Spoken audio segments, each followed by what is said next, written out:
દોસ્તો નમસ્કાર, હું ડીઆર જાદવ. દેશનું જે મોટામાં મોટું યુનિયન છે centre of Indian trade union,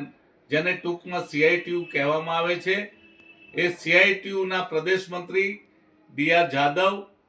આજે ખાસ વિડીયો એટલા માટે બનાવ્યો છે કે ગુજરાતમાં આરોગ્ય કર્મચારીઓની હડતાલ છેલ્લા કેટલાક સમયથી ચાલી રહી છે અને આ હડતાલ વ્યાજબી અને ન્યાયી માગણીઓ માટે છે, પણ ગુજરાત સરકારના પેટનું પાણી પણ હાલતું નથી. ગ્રેડ પેની માગણી હોય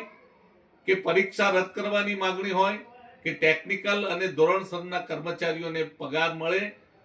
ગ્રેડ પે મળે. જુદા જુદા રાજ્યોમાં અલગ અલગ ગ્રેડ પે છે, તો જે કર્મચારીઓ જે ગ્રેડ પેની માગણી કરી છે એ માગણી તાત્કાલિક સરકારે મંજૂર કરવી જોઈએ અને આરોગ્ય કર્મચારીઓની જે લોકશાહીની લડત છે, લોકશાહી અધિકારોની લડત છે, એ લડતમાં એમની માગણીઓને માનીને આ હડતાલનો અંત લાવવો જોઈએ. આરોગ્ય મંત્રી ઋષિકેશ પટેલ અને મુખ્યમંત્રીશ્રીને અહીંથી અમે CITU તરફથી અપીલ કરીએ છીએ કે આ કર્મચારીઓની ન્યાયી અને વ્યાજબી માગણીઓ છે. આ કર્મચારીઓ કોરોના વાયરસની અંદર પોતાના જાનના જોખમે ગુજરાતની જનતાની સેવા કરી છે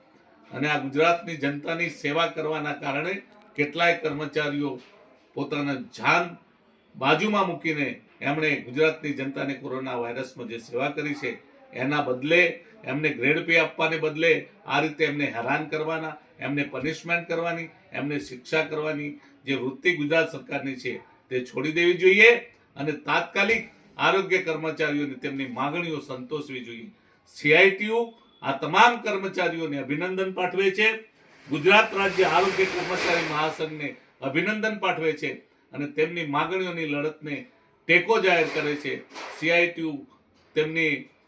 જ્યારે જ્યારે જરૂર પડે ત્યારે તેમના પડખે ઊભું રહેશે અને CITU તરફથી